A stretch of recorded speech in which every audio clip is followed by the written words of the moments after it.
তো সর্ব অঙ্গে ব্যথা, ওষুধ দেবো কথা। প্রতিদিন তো ধর্ষণ হচ্ছে, যেমনি মানে প্রতিদিনই দেখা গেছে 4টা 5টা করে। তিনি কি রাজশাহী ঘটনা ঘটছে বলে মনে করছেন? আপনি আজকেও আজকেও তো তিনি যেখানে গেছেন সেখানে 7 বছরের রামিসার বাসায় গিয়েছেন, কিন্তু হ্যাঁ। আজকে চট্টগ্রামে 4 বছরের একটা মেয়েকে ধর্ষণ করা হয়েছে বাকলিয়াতে।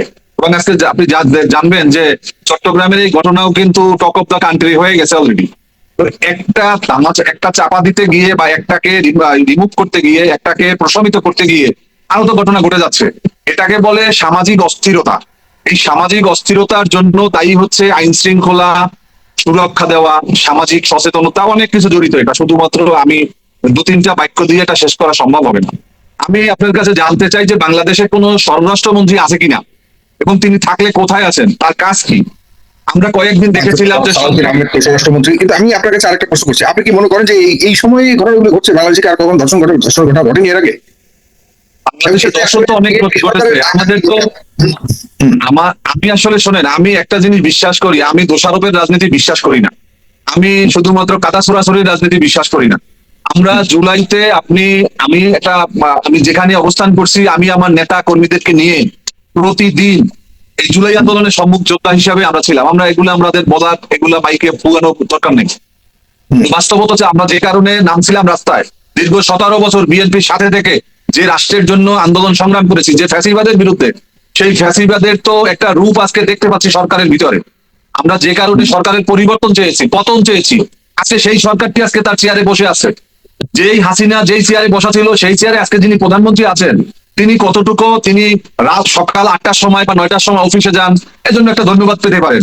তিনি একদিন রাস্তায় তার কি বলে রাস্তা পরিষ্কার ছাড়া তিনি চলেছেন, এখন সবসময় রাস্তা পরিষ্কার করে যান, উনি একদিনের জন্য কি বলে ধন্যবাদ পেতে পারেন। কিন্তু আমার বক্তব্য হচ্ছে যে রাষ্ট্রের যে এই চালিকা শক্তি যাদের হাতে, তারা তো পাচ্ছে না। 3 মাসে তো প্রমাণ হয়েছে আইন শৃঙ্খলা চরম অবনতি। গ্রাম অঞ্চলে আপনি চুরি ডাকাতি থেকে শুরু করে সামাজিক অবক্ষয়, একবারে আজকের রামিসার ঘটনা, চট্টগ্রামের 4 বছরের শিশু ধর্ষণের ঘটনা।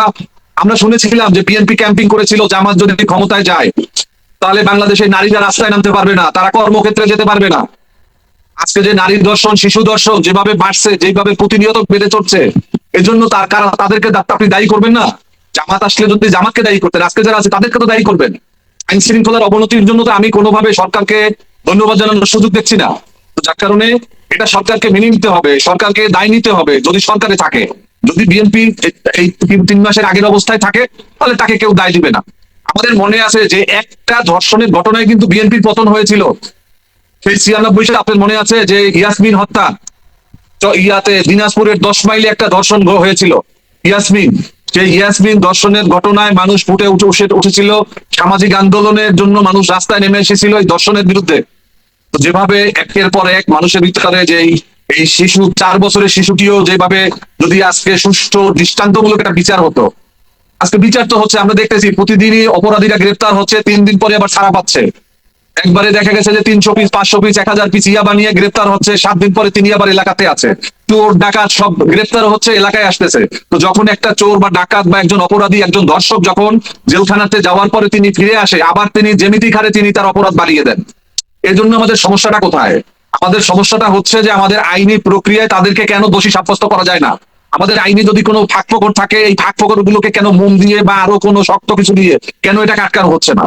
তো এই জন্য সরকারকে পদক্ষেপ নিতে হবে। সরকার এখন পর্যন্ত, আপনি জানেন যে এই যে সমস্ত অস্ত্র আমাদের এই 5 তারিখের ওই সময় যে লুটপাট হয়েছে, সেই অস্ত্র এখন পর্যন্ত উদ্ধার হয়নি। এখনো মনে করেন আওয়ামী লীগের অপরাধীরা ঘুরে বেড়াচ্ছে, যারা মানুষকে হত্যা করেছে, খুন করেছে, বিভিন্ন ভাবে ডিস্টার্ব করেছে, তারা কিন্তু এখনো কিন্তু এলাকাতে। বাংলাদেশের এমন কোন এলাকা নাই যে শুধুমাত্র আওয়ামী লীগের সামান্য কিছু নেতারা, শুধুমাত্র ইন্ডিয়া বা ইত্যাদি এদিক সেদিক আছে, কিন্তু বাকি সব বাংলাদেশে অলরেডি চলে আসছে। আমরা যাদেরকে চিনি অনেকরে দেখছি এলাকাতে চলে আসছে। যার কারণে এই সরকার, এই যে মনে করেন এই কুসুম কুসুম ভালোবাসা দিয়ে আওয়ামী লীগকে দেশে আনতেছে, তাদের নেতৃত্ব আজকে বক্তব্য দিয়েছে যে তিনি 6 মাসের ভিতরে আসবেন এবং তিনি যে কোনো পরিস্থিতিতে আসবেন। এখন আসলে তাদের ক্ষতিগ্রস্ত কারা হবে? জামাত জোট কোনো ক্ষতিগ্রস্ত হবে না, কারণ আমরা কারো বাড়িঘর ব্যবসা প্রতিষ্ঠান দখল করি না। আপনি ঢাকা কেন, গ্রামগঞ্জ যেখানে আছে জমি ব্যবসা বাণিজ্য বাড়ি ঘর বিভিন্ন ভাবে জায়গাগুলো তারা দখলে রাখছে, তারা সবই হচ্ছে বিএনপির বিভিন্ন পর্যায়ের নেতা কর্মী, বিভিন্ন অঙ্গ সংগঠনের সাথে জড়িত। আমি আজকে থেকে 4 দিন আগে রাজশাহীতে গিয়েছিলাম, আমাদের একটি সমাবেশ হয়েছিল।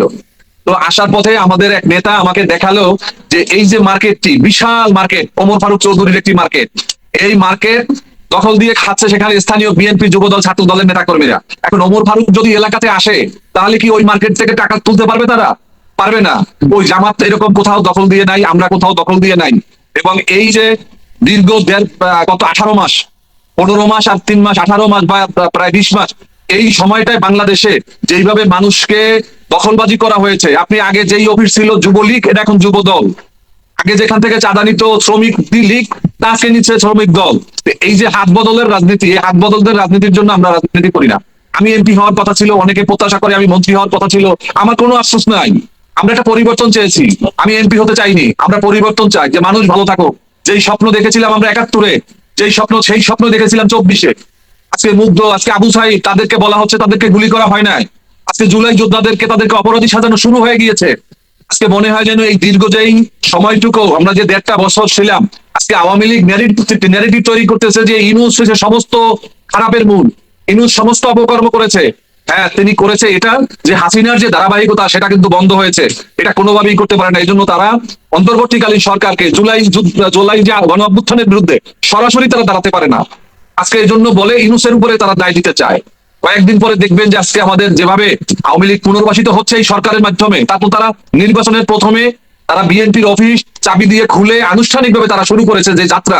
এই যাত্রা এই সরকারের জন্য বুমের একবারে ক্ষতির কারণ হবে। আমরা যে ভবিষ্যৎবাণী করেছিলাম হাসিনাকে, যে তুমি ভালো হয়ে যাও, তুমি ভালোভাবে দেশ চালাও, তুমি মানুষের দুঃখ দুর্দশা বোঝো, তা নাহলে তুমি বাংলাদেশে থাকতে পারবে না, পালিয়ে যেতে হবে, পালিয়ে যেতে হবে। হাসিনাকে কিন্তু পালিয়ে যেতে হয়েছে। ঠিক একই বাণী আজকে আমরা বলতে চাই বিএনপিকেও, যদি আওয়ামী লীগকে পুনর্বাসন করতে চাও তোমরা, তাহলে তোমরা নিজেরাও কিন্তু তোমরা হারিয়ে যাবা। বাংলাদেশের মানুষ খুবই নির্মম, তারা এখানে জিন্দাবাদ দিতেও সময় লাগে না, মুর্দাবাদ দিতেও সময় লাগে না। যে শেখ মুজিবের জন্য সারা বাংলাদেশের প্রত্যন্ত অঞ্চল থেকে শুরু করে সারা বাংলাদেশের মানুষ, একমাত্র শেখ মুজিব এবং হাসিনা সারা বাংলাদেশে কেউ ছিল না, বাকি সব গুপ্ত ছিল। কেউ দেশের বাইরে গুপ্ত ছিল, কেউ বাংলাদেশের ভিতরে গুপ্ত ছিল। কেউ আন্দোলনের সময় বলেছে যে আমরা এই আন্দোলনের সাথে নাই, আর এখন বলতেছে আন্দোলনের মাস্টারমাইন্ড আমরা। তো তারা কি গুপ্ত হবে না? এই যে গুপ্ত গুপ্ত খেলা শুরু হয়েছে, এগুলো বন্ধ করা দরকার। এগুলো বন্ধ করে এখন কথা হচ্ছে রামিসার ইস্যু, এরকম ইস্যু আমাদের এখানেও হচ্ছে। নওগাঁতেও আপনি জানেন যে নিয়ামতপুর একটা উপজেলা আছে, সেখানে বাবা মা মিলে দুই সন্তান সবাই সবাইকে খুন করেছে ঘরের মধ্যে। আমি বলছি না যে ঘরের মধ্যে প্রোটেকশন কেন থাকে। আমার এখানেও একটা প্রতিবন্ধী ধর্ষিত হয়েছে, তাকে অ্যারেস্ট করা হয়েছে, মামলার আওতায় আনা হয়েছে। 24 ঘন্টাও লাগেনি, 2 ঘন্টার মধ্যে তাকে অ্যারেস্ট করা হয়েছে। এখন সমাজের যে বিষয়গুলো, এই বিষয়গুলো আমরা এরকম ভাবেই যদি চিৎকার পেরে একজন আরেকজনের দায়ভার দিই। উনি বললেন স্বরাষ্ট্রমন্ত্রী কোথায়, স্বরাষ্ট্রমন্ত্রীকে গুম করা হয়েছে, লেবার পার্টি স্বরাষ্ট্রমন্ত্রীকে গুম করেছে, এইমাত্র খবর পেলাম। উত্তরটা বোধহয় পেয়েছেন। তো এটা আমাদের দীর্ঘদিনের আমাদের আপনি দেখবেন যে বিশেষ করে বিগত 15-17 বছর বয়সে, 15-17 বছর ধরে আমাদের সমাজের প্রত্যেকটা নর্মস চেঞ্জ হয়ে গেছে। আমি একটা স্কুলের সাংস্কৃতিক অনুষ্ঠানে গেলাম, সাগর ভাই একসময় বিটিভিতে গান গাইতেন। সেখানে যে আমি তবলা দেখলাম না, হারমোনিয়াম দেখলাম না, সেখানে সেতারা দেখলাম না, সেখানে যা ছিল সেই ড্রাম বিট ব্লা ব্লা ব্লা, এবং নজরুল সঙ্গীত একটাও হলো না, রবীন্দ্রসঙ্গীত গাওয়া হলো না, ভাটিয়ালি নাই, ভাওয়াইয়া নাই, এবং পল্লীগীতি নাই। দেশাত্মবোধক ছিল। ইয়নো বললো আমি এসে এগুলো করতে বলেছি। তো আমাদের সমাজ চেঞ্জ হয়ে গেছে। আজকাল বাবা মেয়েকে হারামজাদা বলছে আমার কাছে এসে, যে ওই হারামজাদা আমাকে জমি দিচ্ছে না। So this is the society we are standing. This is a cultural change we been through, and now we are rectifying. 3 মাসের মধ্যে আপনি যদি ডেটা যদি বলে যে রিডিউস হয়েছে, you need to congratulate that we are trying. আপনি যদি মনে করেন আপনি সমালোচনা করবেন, আপনি পথ দেখান। টক শোতে এসে তো ভাই আপনি বলবেন, আমরা তো জোর করে কোনো ক্ষমতা মানে দায়িত্ব নিইনি, জনগণ দিয়েছে। যে আমরা চেষ্টা করছি। আর আমরা যদি, আপনারা যারা রাজনীতিবিদ, বিশেষ করে ইরান ভাইকে বলবো আমি, তো আপনি একজন রাজনীতিবিদ, what is your job? You please do your job. আপনি আমাদেরকে সাজেস্ট করেন যে এটা এই করতে হবে, এটা এই করতে হবে, এটা এই করতে হবে। এই সমাজের ভাই ইমাম সাহেবরা পালায়ে যায়, এই সমাজের শিক্ষকরা পালায়ে যায়, এই সমাজের সাংবাদিক বিভাজিত, পুলিশ বিভাজিত, এই প্রশাসন গত 17 বছরে যারা রিক্রুটেড হয়েছে আওয়ামী প্রশাসন, কোষ্ঠী পাথরে যাচাই করে তাদেরকে নেওয়া হয়েছে, তারা এখন ইউনো, ডিসি, এসপি, ওসি। আপনি কোন জায়গায় যাবেন? আপনি আপনি যদি এসেই এই ভাষায় বলেন যে স্বরাষ্ট্রমন্ত্রী কোথায়, তাহলে বলবো স্বরাষ্ট্রমন্ত্রীকে লেবার পার্টি গুম করেছে।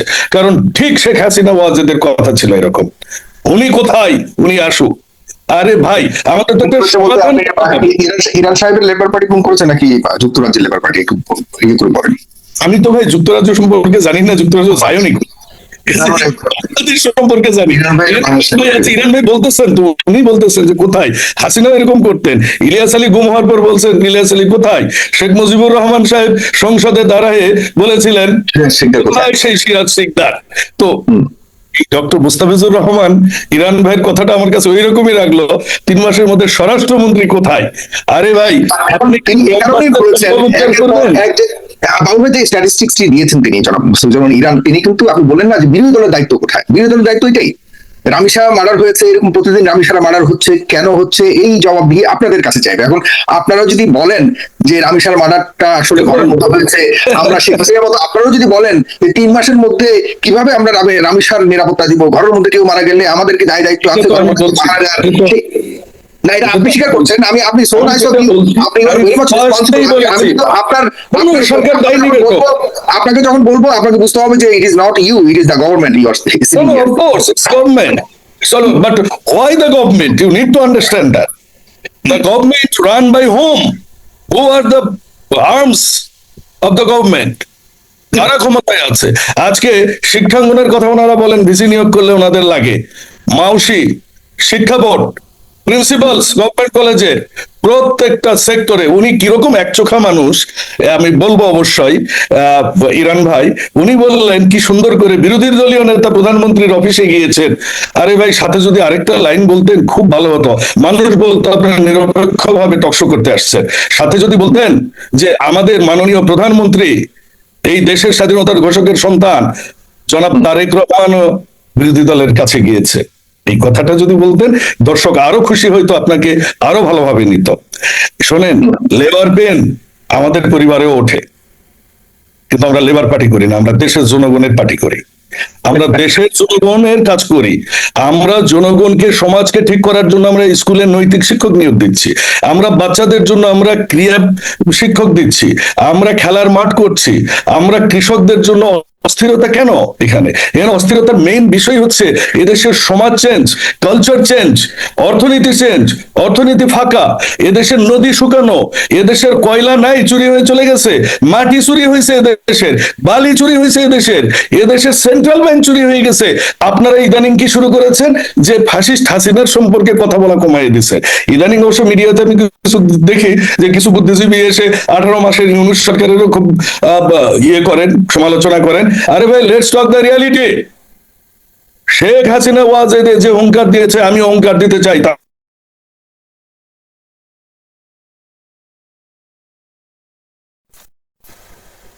জি জনাব ফাজলুল বাবুল, আপনাকে শুনতে পাচ্ছি না। হাসিনা চ্যালেঞ্জ দিচ্ছি, দেশে আসুক হাসিনা, আমি আমার রক্ত দিব। আমি দিয়েছি, জেল খেটেছি, বলেছি, কথা বলেছি, সাগর ভাই তার সাক্ষী।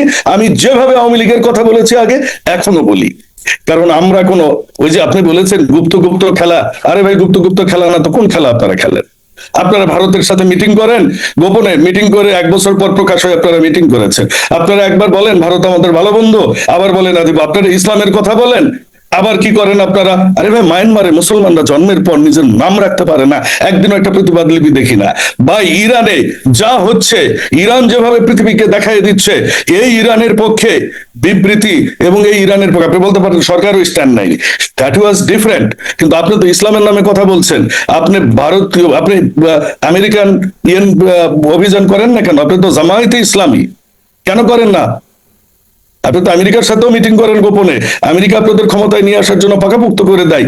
এই দল নিয়ে ভাই কথা বলেন না। মোস্তাফিজ ভাই, আপনি হয়তো অ্যালায়েন্সে আছেন, থাকেন, কিন্তু আপনি আপনার বড় দাদাকে অন করেন না, ইজ্জত থাকবে না। শোনেন, এ দেশে শেখ হাসিনার যেরকম বিচার হওয়া উচিত, শেখ হাসিনা লীগের যেরকম বিচার হওয়া উচিত, ঠিক একই ভাবে এদেশের আবারও সুস্থ, নিরপেক্ষ এবং বিচারিক প্রক্রিয়ার মাধ্যমে 71-এর যারা যুদ্ধাপরাধী ছিল তাদের বিচারটা আরো স্বচ্ছ করে করা উচিত। এটা আমি একজন মুক্তিযোদ্ধার সন্তান হিসেবে বলছি, এবং এটা আমার দাবি পর্যন্ত। আপনি আরেকটা কথা বলেছেন, চুরি ডাকাতি। শোনেন, ওই একই কথায় আসি আপনার। চুরি ডাকাতির কথা যদি বলেন, আমার এখানে আমরা কাজ করছি, আমার আসন নিয়ে আমি আপনাকে এখনই তথ্য দিতে পারি। গত 2 মাসে একটা চুরি বা ডাকাতির ঘটনা এই আসনে ঘটেনি। এর আগে গরু চুরি বলেন, যাই বলেন, প্রতিনিয়ত হয়েছে। মাদকে ছেয়ে গেছে, বদির মতো মাদক ব্যবসায়ী সংসদে ঢুকেছে। আপনারা সেগুলা এখনো বলেন, তাহলে শুধুমাত্র একটা 3 মাসের বাচ্চাকে নিয়ে টানা হেঁচড়া করেন না, হাম হয়ে যাবে। আপনি সবিনয় অনুরোধ করি, টকশোতে এসে let's talk the reality, let's analysis, and if you have any proposal, please place the proposal in front of the people, let the people say what you want to speak about, what you want to do. 3 দিন হয়নি আপনারা প্রথম দিনে walkout করছে আপনার জামাতে ইসলাম, আপনার বিরোধী দল সংসদ থেকে শুরুর দিনে। তারপর কি জ্বালানি নিয়ে অনেক কথা বলেছেন, বিশাল বড় বড় লাইন দেখেছি আমরা জ্বালানিতে। কিন্তু বাবা যখন রাতের বেলা ফু দিয়েছেন, সকালবেলা সমস্ত লাইন শেষ হয়ে গেছে। ফুটা কি ছিল? আমাদের সমান সংখ্যক একটা কমিটি করে 5 সদস্য নিতে হবে। যখনই কমিটি হয়ে গেছে, পরের দিন থেকে লাইন উধাও। This is the Gupta politics we are talking. বাংলাদেশে কোনো গুপ্ত পলিটিক্স কেউ মেনে নিবে না, এবং সেই রাজনীতি বাংলাদেশে হবে আগামী দিনে।